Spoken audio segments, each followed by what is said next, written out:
ব্যাসদেব মনে মনে চিন্তা করলেন, জৈমিনী কি সত্যিই ভুল ধরতে পেরেছে, না সে তার অহংকার গর্বে গর্বিত যে আমি বিদ্বান, আমি ইন্দ্রিয়কে জয় করেছি, ইন্দ্রিয় আমাকে কিছু করতে পারে না, দেখি তো একটু পরীক্ষা করে। ব্যাসদেব কি করলেন, একটা নারী সৃষ্টি করলেন, মায়া নারী। তিনি যা চিন্তা করবেন, যা বলবেন, ওই নারীর মুখ থেকে তাই বেরোবে। একদম পাতলা সাদা একটা কাপড় পরিয়ে দিয়ে একটা কলস দিয়ে বলছেন, জৈমিনী যেখানে বসে তপস্যা করে ওই ঘাটের থেকে গিয়ে এক কলস জল নিয়ে আসো, যাও।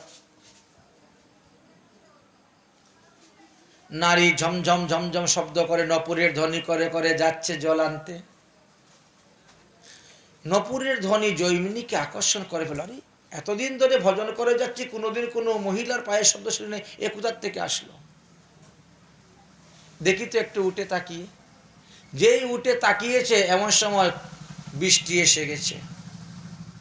ওই মহিলাটা দৌড়ে গিয়ে একটা বটগাছের নিচে দাঁড়িয়েছে, জৈমিনীও গিয়ে বটগাছের নিচে দাঁড়িয়েছেন। বৃষ্টি, এত বৃষ্টি শুরু হয়েছে। এখন সাদা কাপড় পরে গিয়েছে, বৃষ্টির জল পরে কাপড় তো গায়ের সঙ্গে চিপকে যাচ্ছে, শিরা উপশিরাগুলো দেখা যাচ্ছে। যতই দেখতেছেন জৈমিনী ততই আকর্ষণ হচ্ছেন। দেখতে দেখতে সন্ধ্যা, বৃষ্টি আর বন্ধ হচ্ছে না।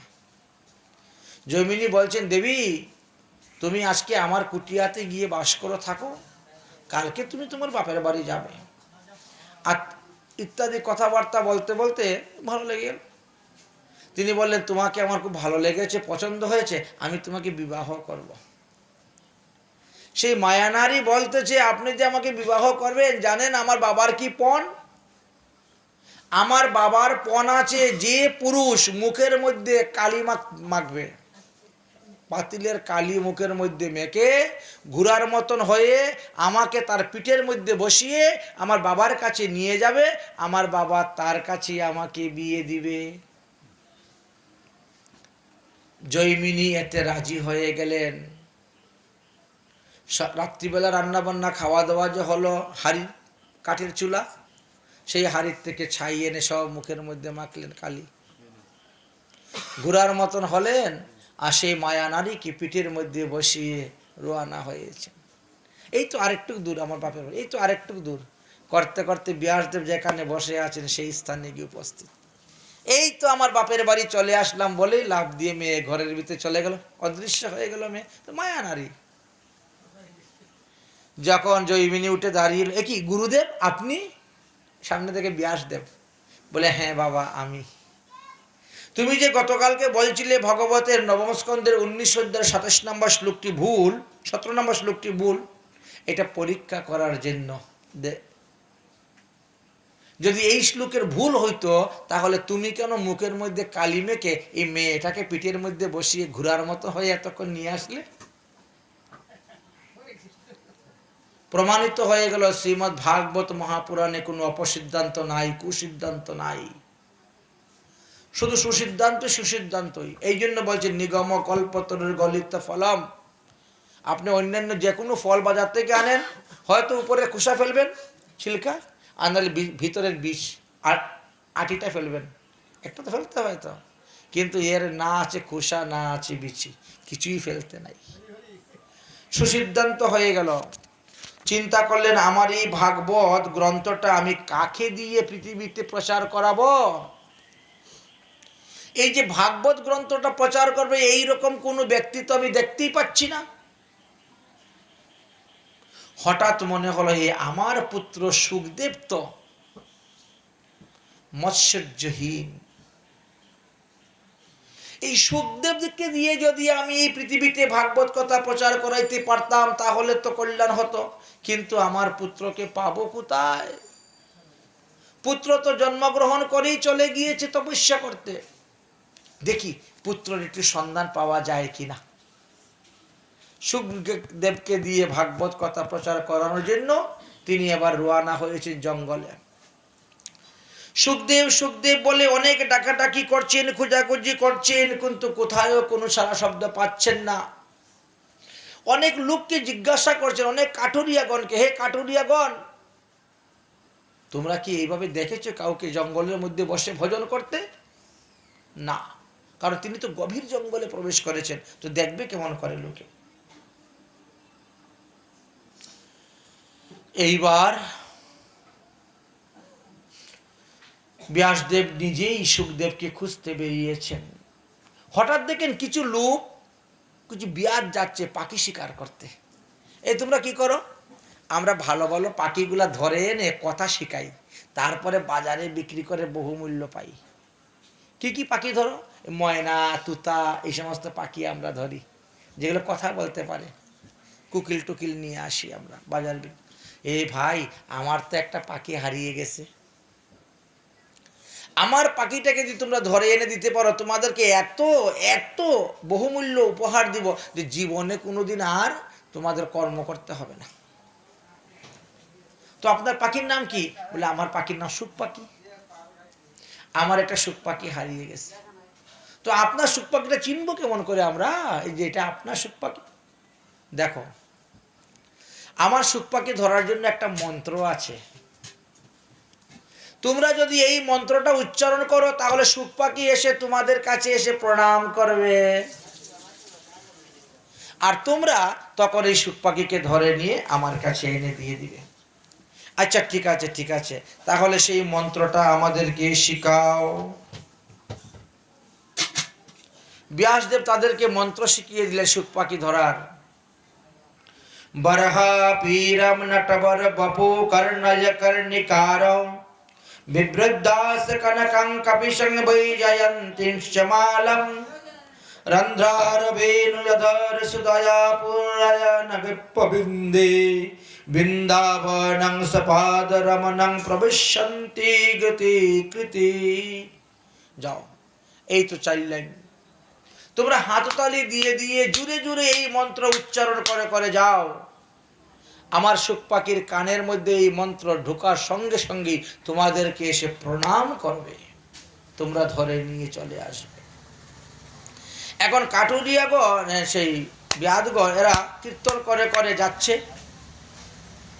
সুখদেব গোস্বামী তো গভীর জঙ্গলে বসে ভজন করতেছেন। তখন এই ভাগবতের মন্ত্রের শ্লোক কানের মধ্যে জোর করে প্রবেশ হয়ে গেছে। আরে এই শ্লোক পৃথিবীর মানুষ কোথা থেকে পেল? এত নিত্য গোলকধামের লীলা কথা, এত ভগবান শ্রীকৃষ্ণের গোচারণ লীলার কথা বর্ণন, এই কথা পৃথিবীর মানুষ কোথা থেকে পেল? আশ্চর্য তো। তিনি উঠে দাঁড়িয়ে গেছেন আসন থেকে। চতুর্দিকে জঙ্গল, কিছু দেখা যাচ্ছে না, কে বা কারা করতেছে। এক উচ্চ কদম্ব গাছের উপরে উঠেছেন দেখার জন্য। দেখেন দূর থেকে কিছু লোক এই শ্লোকটা হাততালি দিয়ে দিয়ে কীর্তন করে করে যাচ্ছে। যখনই তারা গাছের সামনে এসে উপস্থিত হয়েছে, অমনি সেই গাছের থেকে লাফ দিয়ে সুখদেব তাদের সম্মুখে পড়েছেন। ওরা তো ভয় পেয়ে গেছে, উরি বাবারে, এত মস্ত বড় ভূত এসেছে। ভয় পেয়ে তারা যে যেদিকে পারে দৌড়ে পলায়ন। কারণ সুখদেব গোস্বামী তো আহার খাওয়া দাওয়া নেই, শরীর কৃষাদ বর্ণ, দেখতে কালো চিকচিকে, চুলগুলা লম্বা লম্বা কুচরানো, চোখ দুটা লাল লাল মোটা মোটা অনুরাগে। তারা দৌড়তে দৌড়তে ব্যাসদেবের কাছে গিয়েছে। মহারাজ, মহারাজ, আপনি বললেন এই মন্ত্র বললে পরে আপনার সুখ পাখি আসবে, সে তো একটা মস্ত বড় ভূত এসে গিয়েছিল আমাদের সম্মুখে, আমাদের রুটি রোজগার সব বন্ধ হয়ে গেছে, এই ভূত যতদিন জঙ্গলে থাকবে আমরা কেউ যাব না। ব্যাসদেব বললেন, আচ্ছা সেই ভূতের লক্ষণগুলো কি বলতো? এই এই লক্ষণ, এই এই চেহারা। ঠিকই আছে, ঠিকই আছে, এই ভূতটাকে আমি চাই, যাও তোমরা এই ভূতটাকে ধরে নাও, আমরাও কোনো যেতে পারবো না। আরে বাবা, আমি একটা মন্ত্র বলে দিব, দেবে ভূত দূরের থেকে সাষ্টাঙ্গে লম্বা হয়ে তোমাদের চরণে প্রণাম করবে,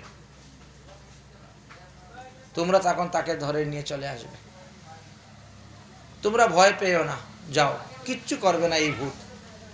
ঠিক আছে। দ্বিতীয় মন্ত্র শিখিয়ে দিলেন। অহো বকিস यं स्तङ्कालकूटं जिगांसया पाय यद्यपि साद्धि लुबे गतिं धृत्वा चित्तं ततो यन्नं कं वा दयालु शरणं ব্রজে।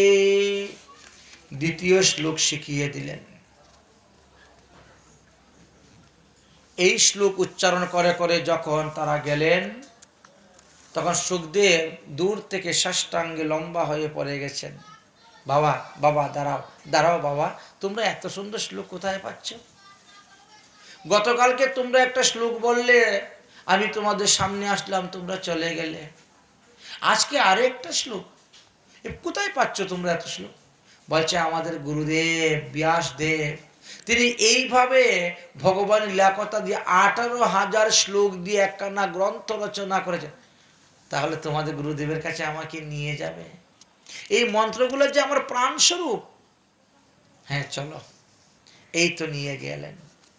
পিতা পুত্রের মিলন হয়ে গেল। ব্যাসদেব সুখদেবকে বসিয়ে এই শ্রীমদ্ ভাগবত মহাপুরাণের 18,000 শ্লোক তাকে শিখিয়ে দিলেন। ভাগবত পড়ার পরে তিনি ভাগবত ভক্তির তত্ত্বকথা আস্বাদন করলেন। করে তিনি আবার পুনরায় জঙ্গলে চলে গেলেন ভজন করতে। প্রতিদিন সন্ধ্যার সময় জঙ্গল থেকে উঠে বেরোতেন, গ্রামবাসীদের ঘরে মাদুগুরি করতেন, আবার গিয়ে বসে যেতেন। এইভাবে সাধন ভজন তিনার চলছে। এখন তিনি কিভাবে পরীক্ষিতের রাজসভাতে এসে উপস্থিত হয়েছিলেন, সেই প্রসঙ্গ আমাদের এখন আস্বাদন করার বিষয়।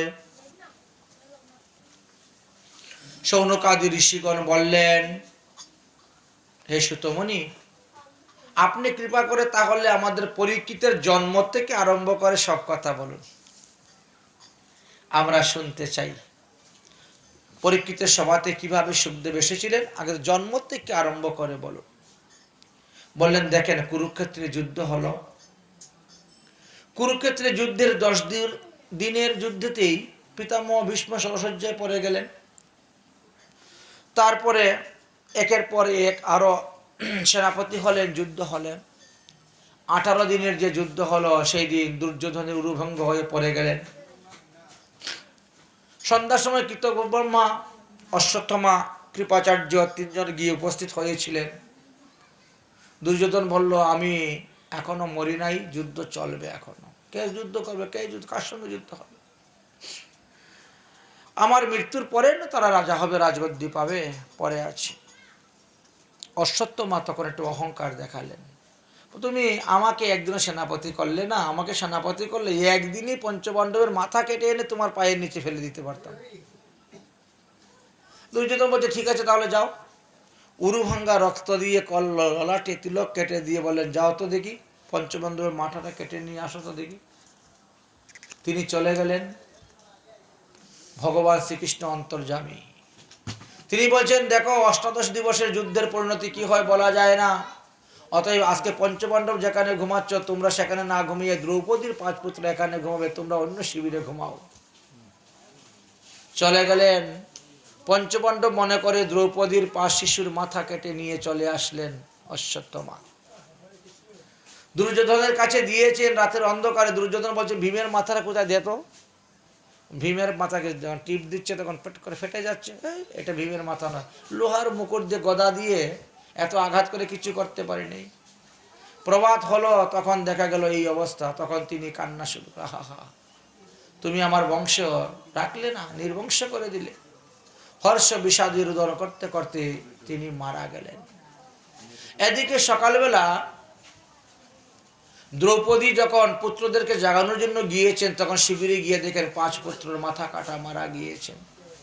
চিৎকার করে উঠেছেন। অর্জুন আদি সকলেই আসছেন। প্রতিজ্ঞা করলেন অর্জুন, যে তোমার 5 পুত্রকে বধ করেছে, আমি তার মাথা কেটে নিয়ে আসবো, তার মাথার উপর দাঁড়িয়ে তুমি স্নান করবে। শ্রীকৃষ্ণকে বললেন, রথ সাজাও, চলো। ব্রাহ্মণ অধম অশ্বত্থামাকে ধরে ফেললেন, গিয়ে পশুর মতন বেঁধে তাকে নিয়ে আসলেন। কিন্তু দ্রৌপদী বলছে, মুচ্যতাম মুচ্যতাম শীঘ্রই ব্রাহ্মণাম নিত্যতাং গুরু। ছেড়ে দাও, ছেড়ে দাও। ছাড়লেন না। শেষ পর্যন্ত সিদ্ধান্ত হলো ব্রাহ্মণের মস্তক মুন্ডন করে দেওয়াটাই ব্রাহ্মণ বধ সমতুল্য হয়। অশ্বত্থামার মস্তক মুন্ডন করে দিলেন, মাথার থেকে মণিটা তুলে নিলেন, নিয়ে তাকে বিদায় দিয়ে দিলেন। অশ্বত্থামা চলে গেল। অশ্বত্থামা চলে যাওয়ার পর তার ক্রোধ নিবারণ হলো না। সে তখন কি করলো, পঞ্চপাণ্ডবকে বধ করার জন্য এবং উত্তরার গর্ভস্থ শিশুকে লক্ষ্য করে একটি বাণ, 6টি বাণ একসঙ্গে তিনি যোজনা করলেন। এদিকে ভগবান শ্রীকৃষ্ণ চিন্তা করেছেন যে অনেকদিন হয়ে গেছে, এবার আমি দ্বারকায় চলে যাই। ভগবান দ্বারকায় যাওয়ার জন্য যখন প্রস্তুত হয়েছেন, এক পা রথের উপরে দিয়েছেন, এক পা মাটিতে আছে, আর এমন সময় অশ্বত্থামার 6খানি বাণ এসে উপস্থিত হয়েছে। উত্তরার গর্ভস্থ শিশু সেই বাণের আঘাতে মারা গিয়েছে, গর্ভে মারা, সন্তান মৃত হওয়াতে মায়ের কষ্ট হচ্ছে, তাই তিনি চিৎকার করতেছেন, ভগবান শ্রীকৃষ্ণকে আহ্বান করতেছেন রক্ষা করার জন্য। ভগবান শ্রীকৃষ্ণ বুঝতে পারলেন, কৃষ্ণ কৃষ্ণ মহাভাগ বলে যখন ডাকতেছেন, তখন তিনি বুঝতে পারলেন যে হ্যাঁ ঠিক আছে। ভগবান শ্রীকৃষ্ণ তখন বললেন যে এক কাজ করো অর্জুন, তুমি এই 5টি বাণকে রক্ষা করো, আর আমি গিয়ে উপস্থিত হচ্ছি উত্তরার গর্ভস্থ শিশুকে রক্ষা করার জন্য। ভগবান শ্রীকৃষ্ণ অঙ্গুষ্ঠ পরিমাণে রূপ ধারণ করে উত্তরার গর্ভে প্রবেশ করে পরীক্ষিতকে জীবিত করে দিলেন, মৃত সন্তানকে, এবং অশ্বত্থামার অস্ত্রজার যাতে কোনো কিছু না হয়, নষ্ট না হয় সন্তান, তার জন্য ব্যবস্থা করলেন। 7 মাস, 8 মাস, 9 মাস, 10 মাস ভগবান সুদর্শন চক্র নিয়ে চতুর্দিকে ঘুরে ঘুরে সেই গর্ভস্থ সন্তানকে রক্ষা করলেন। উত্তরার গর্ভস্থ সন্তান ভগবানকে দেখে স্তুতি ভক্তি প্রণাম করতে শুরু করলেন। এইভাবে বেশ কিছুদিন গত হলো। বৈশাখ মাসের পূর্ণিমা তিথিকে, যাকে আমরা মাধবী পূর্ণিমা বলা হয়, সেই বৈশাখ মাসের মাধবী পূর্ণিমা তিথিতে পরম ভক্ত পরীক্ষিত মহারাজ জন্মগ্রহণ করেছিলেন। বলো পরীক্ষিত মহারাজ কি। তিনার আসল নাম ছিল বিষ্ণুরাত। তিনাকে ছোটবেলা থেকে সবাই বিষ্ণুরাত নামেই ডাকতেন, এটা আসল নাম। কিন্তু ছোটবেলা থেকে তিনি যার কুলে যেতেন, যাকে দেখতেন, তার মুখের দিকে তাকিয়ে পরীক্ষা করতেন যে আমি যে মাতৃগর্ভে যাকে দেখেছিলাম ইনি কি সেই পুরুষ, পরীক্ষা করতেন। এই জন্য তিনার নাম পরীক্ষিত হয়েছিল। এদিকে ভগবান শ্রীকৃষ্ণ দ্বারকায় থেকে দ্বারকায় চলে যাবেন। মনে মনে চিন্তা করলেন যে পিতামহ ভীষ্ম অনেকদিন ধরে সরসজ্জায় পড়ে আছেন, যাই তো তিনাকে একটু দর্শন করে যাই, দেখে যাই। 58 দিন হয়ে গেছে, যাই একটু দেখে আসি। আচ্ছা, সরসজ্জায় পিতামহ ভীষ্ম যে 58 দিন ছিলেন, তিনি কিন্তু হায় হায় করেন নাই। এই 58 দিন সরসজ্জায় থেকে তিনি কি করেছেন? হরি হরি করেছেন। কারণ হরিনাম জপ করলে পাপের নাশ হয়। যতদিন পর্যন্ত পাপের দ্বারা আপনার দেহ মলিন থাকবে, যাবস্তু পাপে হৃদয়ম মলিনম, ততদিন পর্যন্ত ভগবান আপনার কাছে আসবেন না, আপনাকে কৃপা করবেন না। তো পিতামহ ভীষ্ম জানেন যে আমি পাপী, আমি অপরাধী, এই জন্য ভগবান এসে এখনো আমাকে কৃপা করছেন না। মনে মনে প্রতিজ্ঞা নিলেন, যেদিন ভগবান আমার সম্মুখে এসে দাঁড়াবেন সেদিন ভগবানকে দর্শন করে করে, ভগবানের নাম উচ্চারণ করে করে আমি এই দেহ ত্যাগ করব। দেখতে দেখতে উত্তরায়ণ কাল এসে উপস্থিত হয়ে গেল। ভগবান শ্রীকৃষ্ণ যুধিষ্ঠির আদি সকলকে বললেন, চলো তো আমরা আজকে যাব পিতামহ ভীষ্মকে দেখার জন্য। আর পিতামহ ভীষ্ম এই 58 দিন হায় হায় না করে হরি হরি করেছিলেন। मैं तो जपू सदा तेरा नाम, दयामय दया करो। मैं तो जपू सदा तेरा नाम, दयालु दया करो। जप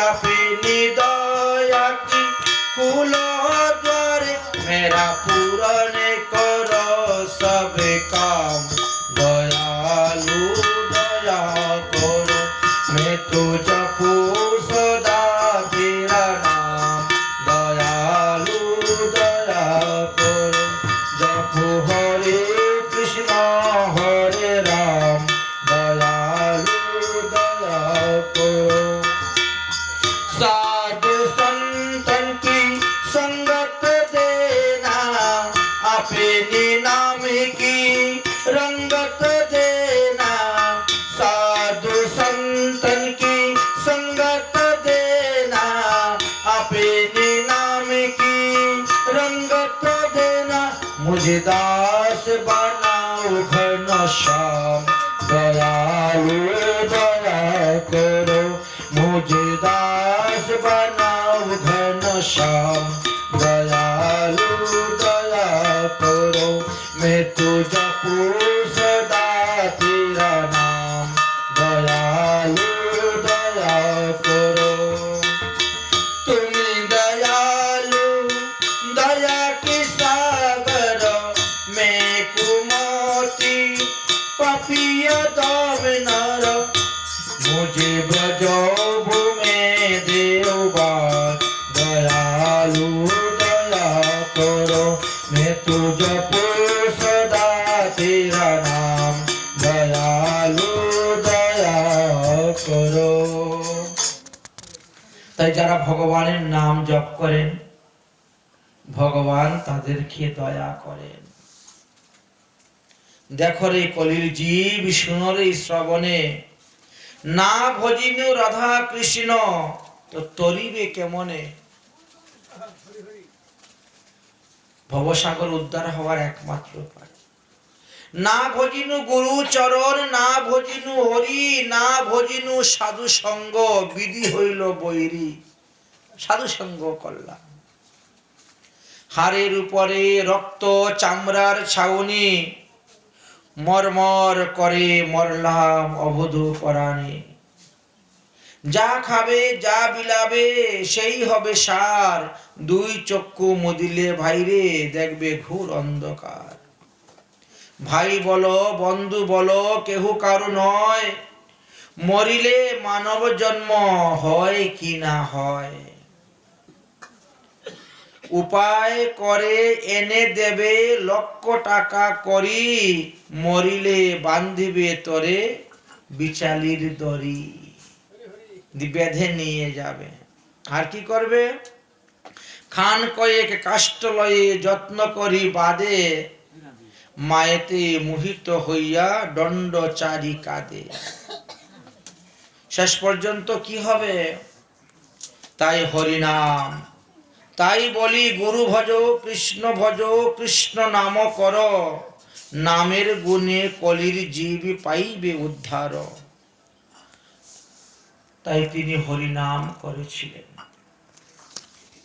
শেষ কি হলো যুধিষ্ঠির মহারাজ রাজগদ্দিতে বসলেন ভগবান শ্রীকৃষ্ণ দ্বারকায় চলে গেলেন দ্বারকা লীলা সম্পূর্ণ করে ভগবান ও শ্রীকৃষ্ণ দ্বারকা লীলা সংবরণ করে নিত্য ধামে চলে গেলেন অনেকদিন গত হয়ে যাচ্ছে কই দ্বারকার কোনো সংবাদ পাওয়া যাচ্ছে না এই জন্য যুধিষ্ঠির মহারাজ অর্জুনকে পাঠিয়েছিলেন দ্বারকার সংবাদ নিয়ে আসার জন্য দেখতে দেখতে 6 মাস গত হয়ে গেল কিন্তু দ্বারকার কোনো সংবাদ পাওয়া যাচ্ছে না অর্জুনও ফিরে আসতেছে না এদিকে কুরুক্ষেত্রে যুদ্ধ যখন আরম্ভ হয়েছিল তখন বিদুর মহাশয় তিনি অন্য কারোর পক্ষ দিবেন না এই জন্য তিনি তীর্থ ভ্রমণে বেরিয়ে গিয়েছিলেন এবং তীর্থ ভ্রমণ করতে করতে করতে করতে তিনি যখন পুণ্ডরিক তীর্থতে এসে উপস্থিত হয়েছিলেন তখন শুনতে পেলেন যদুবংশ ধ্বংস ভগবান নিত্যধামে গমন পঞ্চ পাণ্ডবরা রাজা হয়ে হস্তিনাপুরে বসেছে তিনি চিন্তা করলেন তাহলে আমি এবার হস্তিনাপুরে যাব পুণ্ডরিক তীর্থ হইতে যখন হস্তিনাপুরে আসার জন্য রওনা হয়েছেন, যমুনার তীরে আসার পরে হঠাৎ উদ্ধবের সঙ্গে তিনার দেখা হয়ে গেল। বিদুর মহাশয় উদ্ধবকে দণ্ডবত প্রণাম করে বলছেন, তুমি আমাকে কিছু কৃষ্ণ কথা শ্রবণ করো, ভাগবত কথা শ্রবণ করাও। উদ্ধব মহাশয় বললেন, আমাকে যখন ভগবান শ্রীকৃষ্ণ ভাগবত কথা বলেছিলেন তখন মৈত্রী ঋষি আমার কাছে ছিলেন, তিনি শুনেছিলেন। অতএব আপনি বদ্রীনাথে চলে যান, মৈত্রী ঋষির নিকট থেকে আপনি হরিকথা শ্রবণ করবেন, ভাগবত কথা শ্রবণ করবেন। বিদুর মহাশয়কে বিদায় দিয়ে উদ্ধব মহাশয় তীর্থ ভ্রমণে বেরিয়ে চলে গেলেন। আর বিদুর মহাশয় গিয়ে মৈত্রী ঋষির নিকটে উপস্থিত হলেন। মৈত্রী ঋষির নিকটে অনেক তত্ত্বকথা আলোচনা করলেন, করার পরে বলছেন যে এখন আমার মাথাটা ঠিক নয়, হরিকথাগুলো আমার মনের মধ্যে স্থির থাকতেছে না, আমি একটু ঘুরে আসি হস্তিনাপুর থেকে, তারপরে আমি শান্তি মতে বসে আপনার শ্রীমুখ হইতে হরিকথা শ্রবণ করব।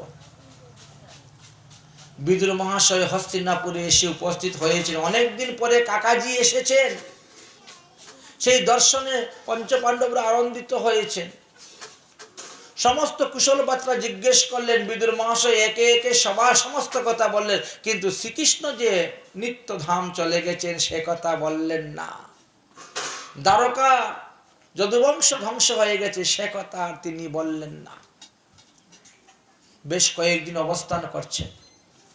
একদিন রাতের অন্ধকারে তিনি গিয়ে উপস্থিত হয়েছেন ধৃতরাষ্ট্রের গৃহেতে। দণ্ডবত প্রণাম, দাদাজি কেমন আছেন? হ্যাঁ আছি ভালোই। কোথায় ভালো? আপনার বেঁচে থাকার এত শখ কেন? যে ভীম আপনার 100টা পুত্রকে মেরেছে সেই ভীম এনে আপনাকে রান্না করে খাবার দিচ্ছে আর আপনি খাচ্ছেন। আপনার একটু ঘৃণা লাগে না, লজ্জা হয় না? ভীমকে যখন দুর্যোধন বিষ পান করিয়েছিল এই ঘটনা আপনি জানেন। আপনি তখন পুত্র সুখে অন্ধ হয়ে গেছেন, পুত্রের অন্যায় অত্যাচার দেখেন না। খান্ডপ্রস্থে লাক্ষাগৃহেতে যখন পঞ্চপাণ্ডবকে পুড়িয়ে মারানোর কল্পনা হয়েছে সেটাও আপনি জানতেন, কই আপনি তো প্রতিবাদ করেন নাই। আর আজকে তাদের অন্যায় আপনি পালিত হয়ে আছেন। আপনি সারা জীবন যে পাপ কর্ম করে গেছেন, অন্যায় অধর্ম করে গেছেন, তার জন্য কত হাজার হাজার বছর আপনাকে নরকভোগ করতে হবে আপনি জানেন? এখনো সময় আছে। জীবিত অবস্থায় যদি পাপের প্রায়শ্চিত্ত না করেন তাহলে মৃত্যুর পরে আপনাকে ঘোর নরক যন্ত্রণা ভোগ করতে হবে। ভাই আমি অন্ধ মানুষ, কি করব, কোথায় যাব? আরে আপনার প্রায়শ্চিত্ত করার ইচ্ছা থাকলে আমি করাই দিব। অন্ধ মানুষ হলে কি হলো? হ্যাঁ আমি রাজি করতে। যদি করতে রাজি হয়ে থাকো তাহলে এখানে বসে থাকলে হবে না, আমার সঙ্গে চলো। বিষয়ে থাকিলে হবে না।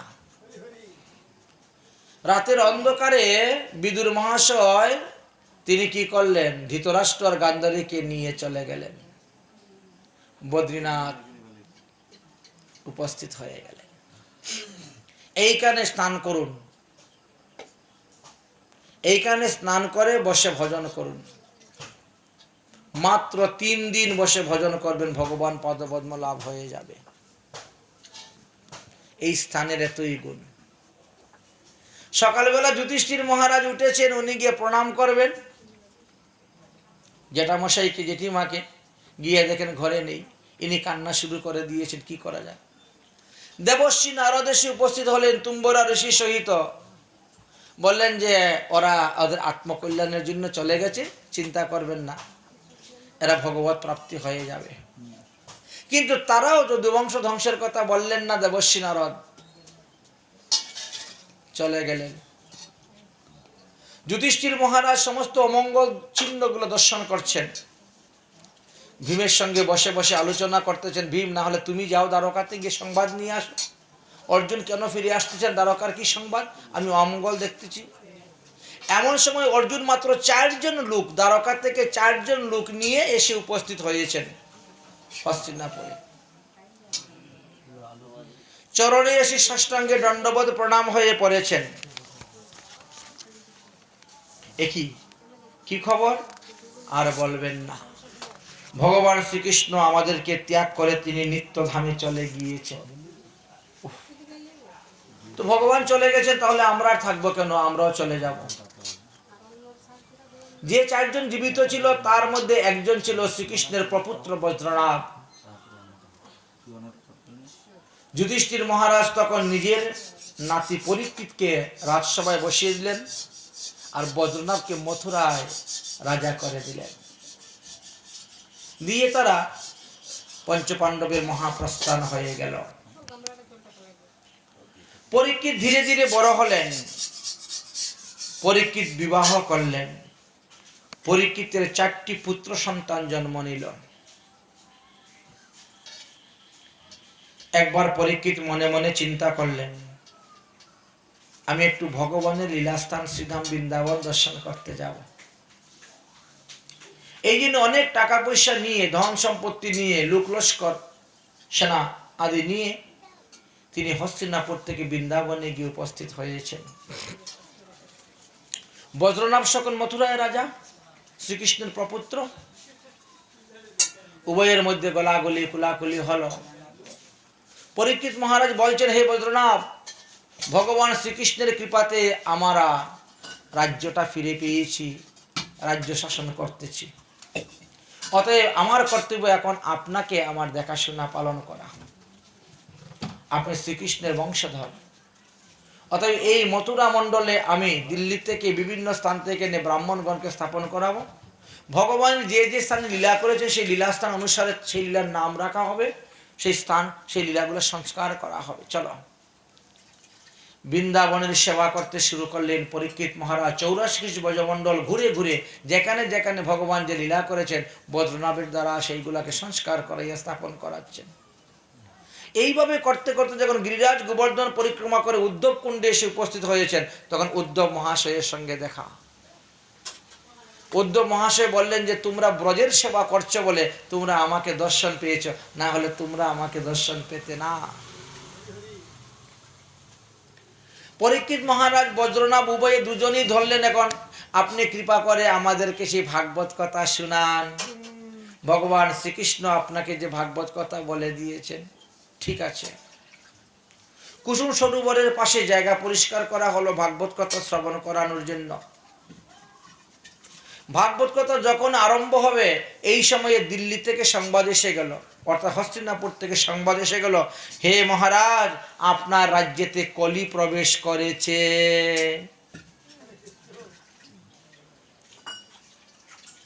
তিনি উদ্ধব মহাশয়কে বলেন, আমি ভাগবত কথা শ্রবণ করার সংকল্প নিয়ে বসেছিলাম, এই মাত্র সংবাদ এসেছে আমার রাজ্যেতে নাকি কলি প্রবেশ করেছে। বলে হ্যাঁ, তার কি করতে হবে? যাও, আগে গিয়ে তাড়াতাড়ি কলিকে নিগ্রহ করো, আর না হলে কলি অল্প কদিনের মধ্যে তার রাজ্য বিস্তার করে দিবে, শেষে আর তাকে দমন করা যাবে না। তা আমি যে ভাগবত কথা শোনার জন্য আসছিলাম, বলো না। আরে বাবা, তোমাকে তো ভাগবত কথা স্বয়ং সুখদেব গোস্বামী শোনাবেন, চিন্তা করো কেন? আগে কলিকে নিগ্রহ করো। এই জন্য পরীক্ষিত মহারাজ বেরিয়ে গেলেন কলিকে নিগ্রহ করার জন্য। তিনি আর বৃন্দাবনে বসে ভাগবত কথা শ্রবণ করা হলো না। ছুটছেন কলি কোথায় আছে সংগ্রহ ঘুরতে ঘুরতে ঘুরতে ঘুরতে যখন পূর্ব বাহিনী সরস্বতী নদীর তীরে গিয়ে উপস্থিত হলেন, তখন এক বিরাট আশ্চর্য বস্তু দর্শন করলেন। একটা বৃষ, সে 3 পায়ে নেই, একটি পায়ের দ্বারা দাঁড়িয়ে আছে। এক শূদ্র অধম তাকে বেত্রাঘাত করছে তাড়িয়ে নিয়ে যাওয়ার জন্য। এক পায়ে কি আর হাঁটতে পারে? চলতে পারছে না। একটা গাভী কে এমন বেদম প্রহার করতেছে যে গাভীটা মাটিতে পড়ে গেছে। গাভী এবং বৃষকে পদাঘাত করতেছে যে ব্যক্তি, সেই ব্যক্তি কিরকম নির্দয় বুঝেন।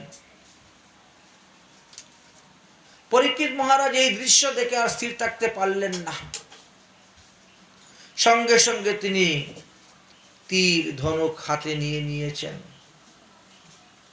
অহে রাজবেশধারী অধম শূদ্র, তুমি যেই হও না কেন, তুমি গাভীকে পদাঘাত করতেছ, বিশ্বকে পদাঘাত করতেছ, অতএব তোমার প্রাণদণ্ড, এখনই তোমাকে বধ করব। কলি চিন্তা করে দেখলো যে এই পরীক্ষিতের হাত থেকে বাঁচার আমার কোনো উপায় নাই। মাথার পাগড়িটা তাড়াতাড়ি খুলে দিয়ে পরীক্ষিত মহারাজের চরণের মধ্যে ফেলে দিয়ে 2 হাত জোর করে শরণাপন্ন হয়ে গেল। এটা ক্ষত্রিয় ধর্ম। যদি কেউ শরণাপন্ন হয়ে যায় তাকে বধ করতে নাই, শরণাপন্নকে রক্ষা করাই হলো তাদের ধর্ম। তুমি কে?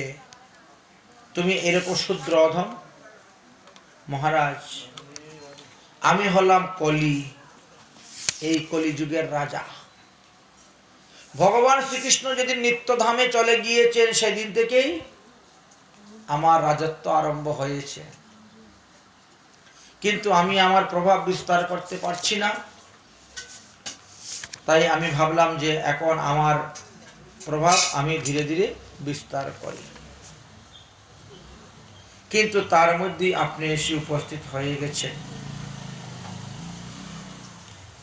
যাও, আমি যতদিন পৃথিবীতে জীবিত আছি ততদিন তুমি তোমার রাজ্য বিস্তার করতে পারবে না। তুমি দূর হও আমার রাজ্য থেকে, আমার রাজ্যে তুমি থাকতে পারবে না। কলি দৌড়ে চলে গেল। কলি দৌড়ে চলে গেল। এবার পরীক্ষিত মহারাজ বলছেন, হে বিশ্বরূপ ধারী, তুমি কে? তুমি এক পায়ে দাঁড়িয়ে আছো কেন? তুমি কে? আমাকে পরিচয় দাও। তখন বিশ্বরূপধারী বলছেন, আমি হলাম ধর্ম। সত্যযুগে আমার 4 পা ছিল, তাতে 3 পা, তারপরে 2 পা, আর কলিতে 1 পা, তাই আমি একটা পা নিয়ে দাঁড়িয়ে আছি। কিন্তু এই দুষ্ট কলি চাচ্ছে আমার এই একটা পাওকে নষ্ট করে দিতে, এটাও রাখতে চাচ্ছে না। আচ্ছা ঠিক আছে, তো গাভী রূপধারী তুমি কে গো? বলে, আমি হলাম পৃথিবী দেবী। আমি ভেবেছিলাম ব্রহ্মার কাছে যাব, গিয়ে বিচার দিব যে কলির পাপাচ্ছন্ন রাজগণের দ্বারা আমি জর্জরিত, অতএব ভগবানকে যাতে অতি শীঘ্রই অবতীর্ণ করানো যায় এবং আমাকে পাপ মুক্ত করা যায়। কিন্তু এই কলি আমাকে ভগবানের কাছে যেতে দিচ্ছে না বিচার দেওয়ার জন্য। আচ্ছা ঠিক আছে, তোমরা চিন্তা করো না, আমি যতদিন জীবিত থাকবো এতদিন তোমাদেরকে কেউ কিচ্ছু করতে পারবে না। তিনি সত্য দয়া দিয়ে সব কিছু ঠিক করে দিয়ে দিলেন। এদিকে যখন চলে গেলেন পৃথিবী দেবী ধর্ম, এমন সময় কলি দৌড়ে এসে আবার চরণে পড়েছেন। মহারাজ মহারাজ, একই তুমি আবার আমার কাছে কেন আসলে? মহারাজ কি আর বলবো, আমি অনেক অনেক স্থানে গিয়েছিলাম, কিন্তু যেখানে যাই সেখানে আপনাকে দেখতে পাই, আপনি তীর ধেনু হাতে নিয়ে দাঁড়িয়ে আছেন আমাকে মারার জন্য।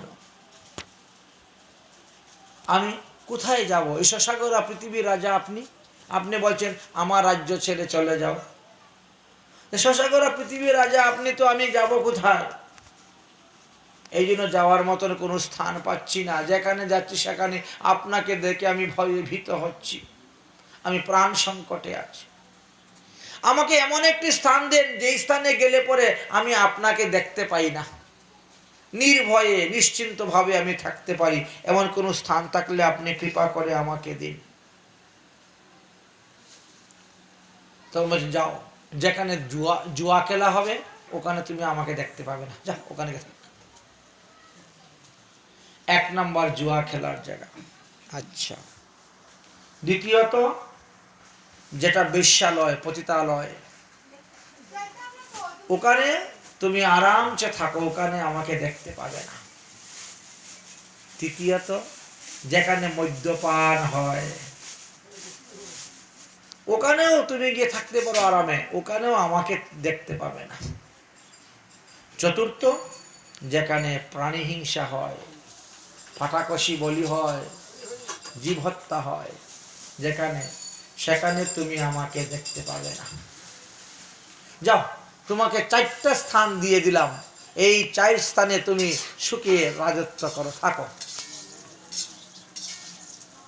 এই হলো কলির 4টা স্থান, সুখে রাজত্ব করতেছেন কলি। আর পরীক্ষিত মহারাজ তিনি রাজত্ব করে যাচ্ছেন। কলি মনে মনে চিন্তা করলো যে পরীক্ষিত যতদিন জীবিত থাকবে ততদিন এই 4 জায়গা ব্যতীত অন্য কোথাও আমি আমার ধর্ম, আমার রাজ্য বিস্তার করতে পারবো না। আর পরীক্ষিতকে এত সহজে মারতেও পারবো না, কারণ পরীক্ষিত তো মদ্যপান করে না, সাধু মানুষ। পরীক্ষিত তো বেশ্যালয়ে যায় না, পরীক্ষিত তো জুয়া খেলে না, আর পরীক্ষিত জীব হত্যা করে না, প্রাণী হিংসা করে না। আচ্ছা, যে ব্যক্তি এই 4টা কাজই করে না, তো তাকে মারবো আমি কেমন করে? আমাকে তো এই 4টা স্থানই দিয়েছে। কলি বুদ্ধি পাকালো। আরো একদিন কলি এসে উপস্থিত হয়েছে পরীক্ষিত মহারাজের সভাতে, এসে চরণে পড়েছে। কি, তুমি আবার আসলে কেন আমার কাছে? মহারাজ, আপনি যে 4টা স্থান আমাকে দিয়েছেন একেবারে নিকৃষ্ট স্থান, 4টা স্থানই একেবারে নিকৃষ্ট। আরে অন্ততপক্ষে একটা তো ভালো স্থান দেন থাকার জন্য। ফস করে মুখ ফিসকে বেরিয়ে গেছে, যা, সুবর্ণতে স্থান দিয়ে দিলাম। সুবর্ণ, সোনার মধ্যে কলি, সুবর্ণতে স্থান দিয়ে দিলাম। সোনার সঙ্গে সঙ্গে এই পরীক্ষিতের মাথার দিকে তাকাচ্ছে কলি। মাথার মধ্যে তো সোনার মুকুট পরে আছো, এইবার এই মাথায় ঢুকে মাথাটা খারাপ করবো।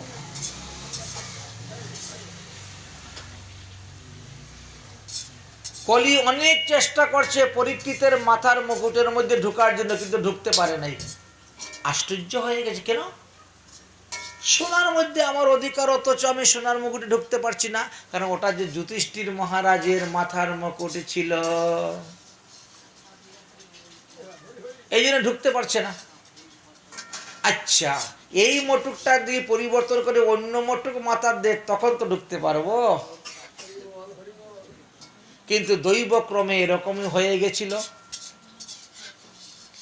একদিন পরীক্ষিত মহারাজ চিন্তা করলেন যে আজকে সন্দুকটা খুলে দেখি তো, আমার দাদুরা কি কি সম্পদ রেখে গিয়েছেন খাজানা ঘরে। যখন সন্দুক খুলেছেন তখন দেখা যায় হাজার হাজার রাজাদের মুটুক আছে। ওই যে দিগ্বিজয় করতে গিয়ে রাজাদেরকে জয় করে নিয়ে আসছিলেন মুটুক, তার মধ্যে একটা মুটুক দেখতে এত সুন্দর, সেটা ছিল জরাসন্ধুর মুটুক। সেই জরাসন্ধুর মুটুকটা দেখে তিনার এত লোভ লেগে গেল, যুধিষ্ঠির মহারাজের রাজমুটুকটা মাথার থেকে খুলে রেখে দিয়ে জরাসন্ধুরটা মাথায় দিয়ে দিয়েছেন। সঙ্গে সঙ্গে কলি ঢুকে গিয়েছে।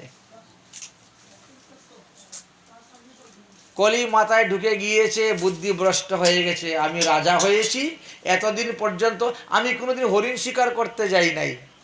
আরে এটা তো আমাদের একটা বিরাট বড় খেলা, হরিণ শিকার করা। আজকে আমি হরিণ শিকার করতে যাব।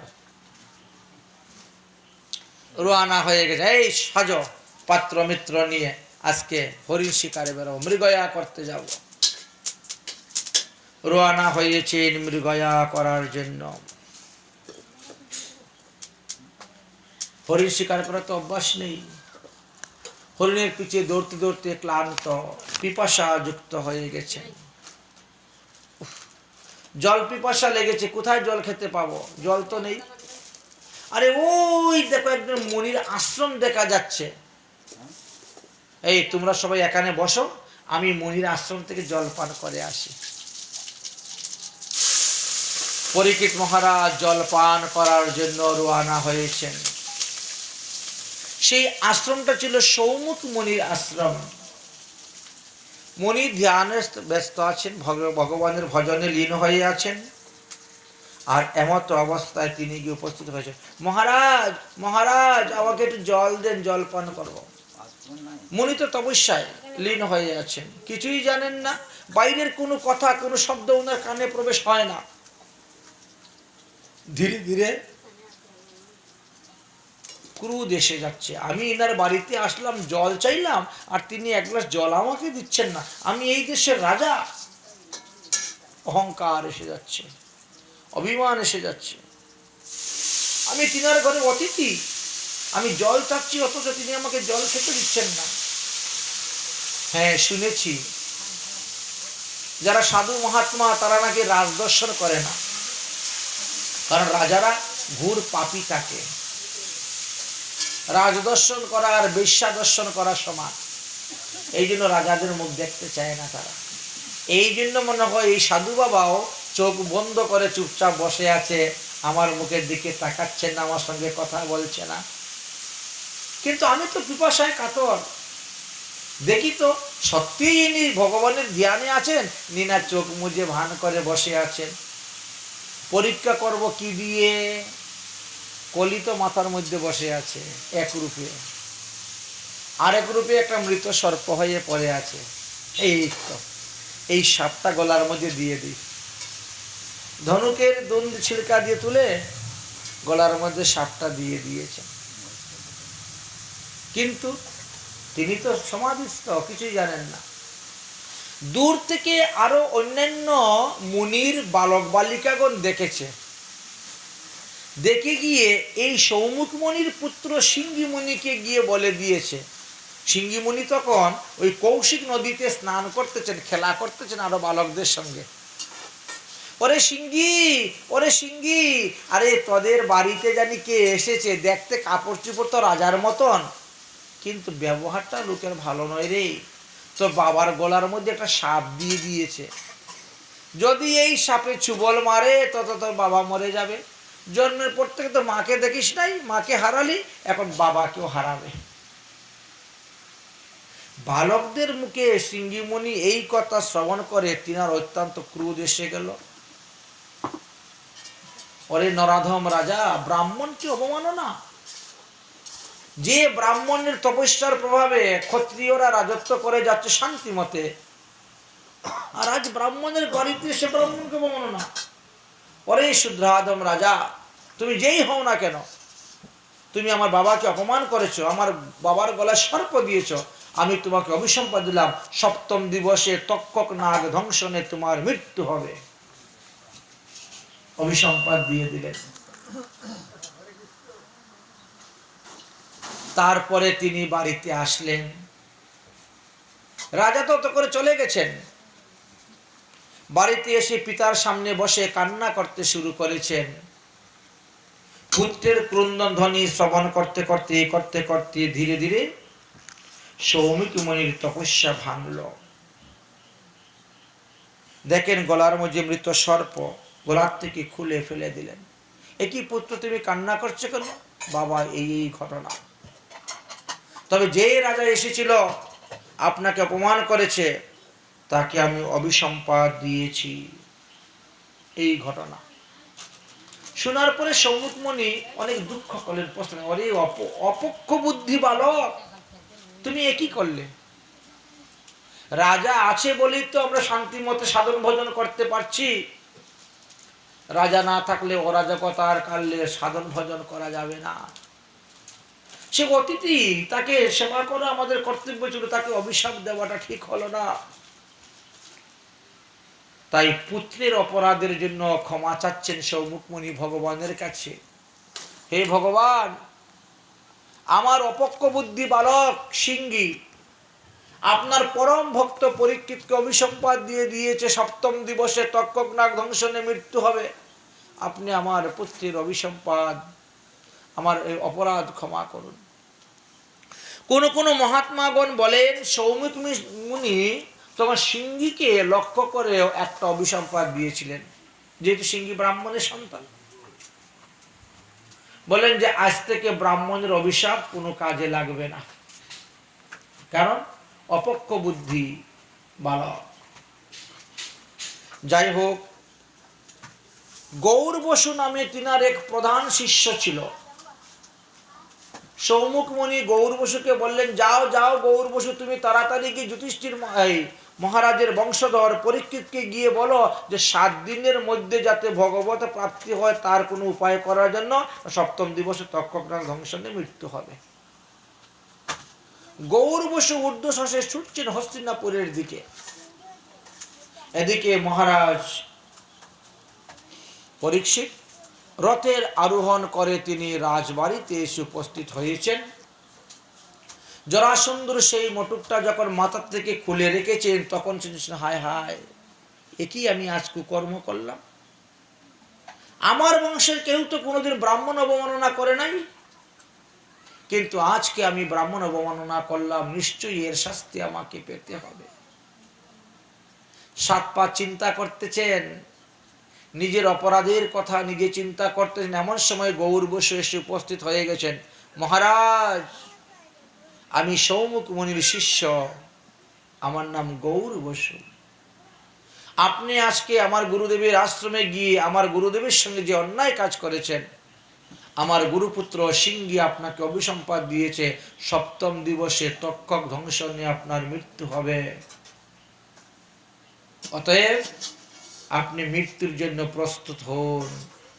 7 দিনের মধ্যে যেভাবে ভগবান পদপদ্ম লাভ করা যায় তার ব্যবস্থা আপনি করুন। চলে গেল গৌর বসু।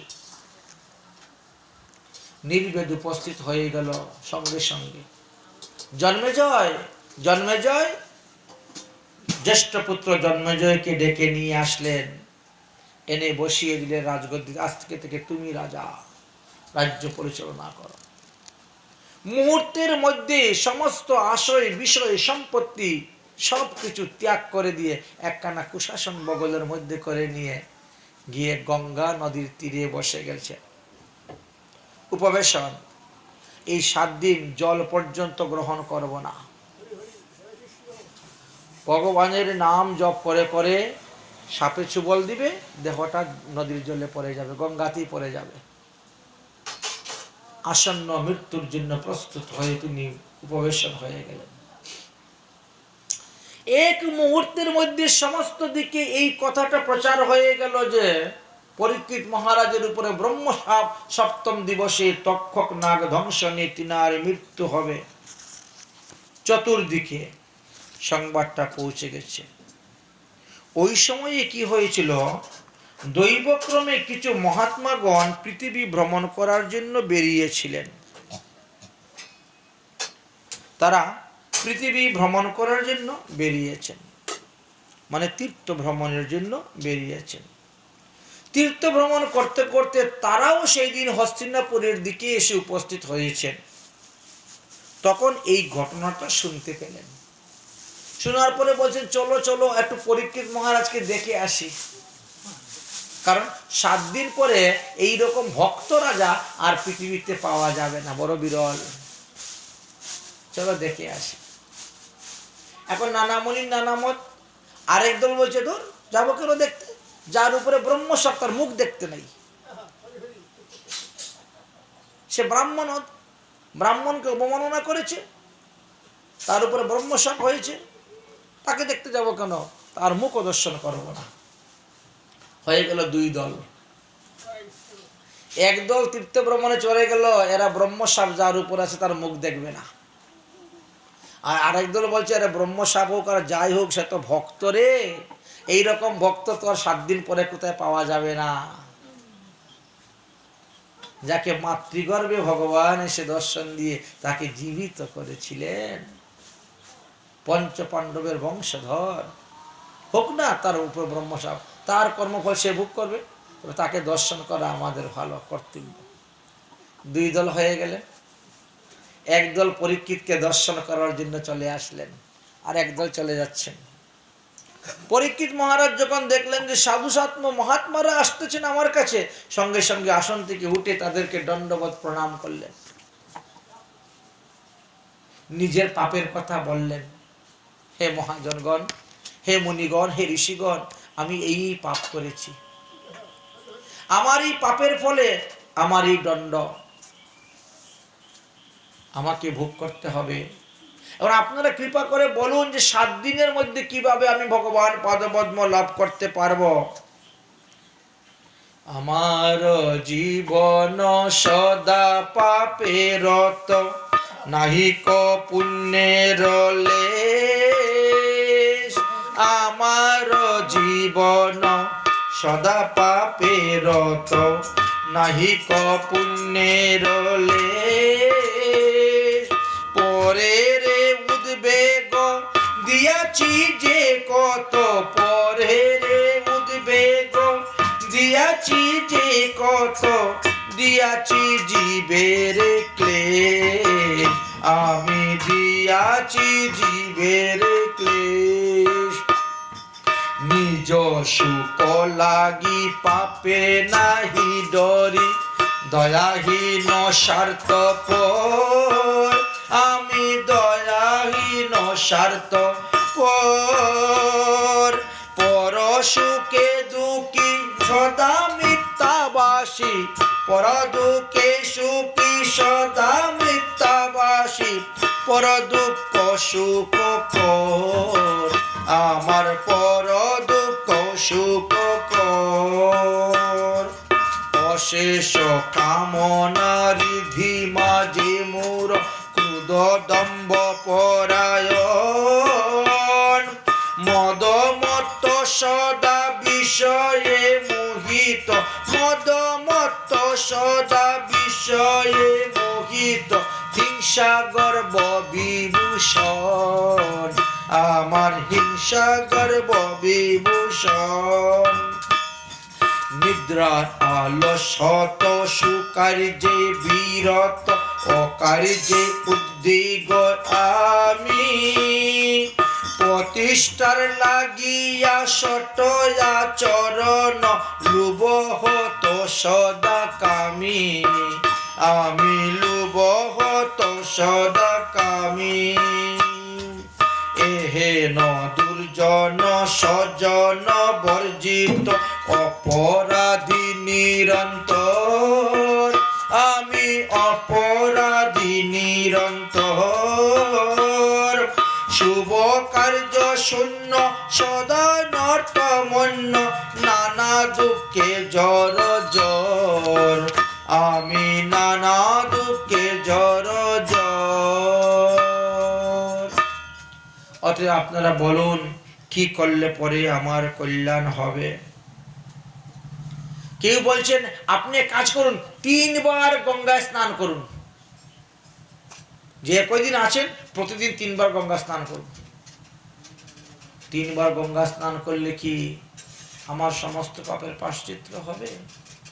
আমি কি ভগবান পদপদ্ম লাভ করতে পারবো? মনে মনে চিন্তা করতেছেন। কেউ বলছে না না আপনি ধ্যান করুন, কেউ বলছেন জপ করুন, কেউ বলছেন হোম করুন, কেউ বলছেন তপ করুন, কেউ বলছেন দান করুন। নানা মনির নানা মত শুরু হয়ে গেছে। সবার কথাই তিনি শুনতেছেন আর মনে মনে ভাবছেন আচ্ছা এটা করলে কি 7 দিনে ভগবান পদপদ্ম লাভ করা যাবে, ওটা করলে কি ভগবানের পদপদ্ম লাভ করা যাবে, মনে মনে চিন্তা করতেছেন। এদিকে কি হয়েছে, এদিকে পরীক্ষিত মহারাজের সভাতে সুখদেব গোস্বামী আসতে শুরু করেছেন, পাগলের মতন ছুটে আসতেছেন। কুরুজাঙ্গল আদি দেশকে অতিক্রম করে তিনি পাগলের মতন ছুটে আসতেছেন। এই যে মুনি ঋষিগণ ছিলেন এই সভাতে, ওই সভাতে পরীক্ষিত মহারাজের সভাতে সুখদেব গোস্বামী ছিলেন, সুখদেব পরে আসছেন, ওই সভাতে ব্যাসদেব ছিলেন, পরাশুর ছিলেন, আরো অন্যান্য অনেকেই ছিলেন। যখন সুখদেব গোস্বামী আসতে শুরু করলেন তখন সুখদেব গোস্বামীর পিছনে কিছু বালক হই হই রই রই করে আসতে শুরু করল। সবাই চিন্তা করলেন যে এরা কারা, এরা কোথা থেকে আসতেছেন। তখন ব্যাসদেব প্রথমে দেখে চিনতে পারলেন, আরে এত দিকে আমার পুত্র সুখ আসতেছে।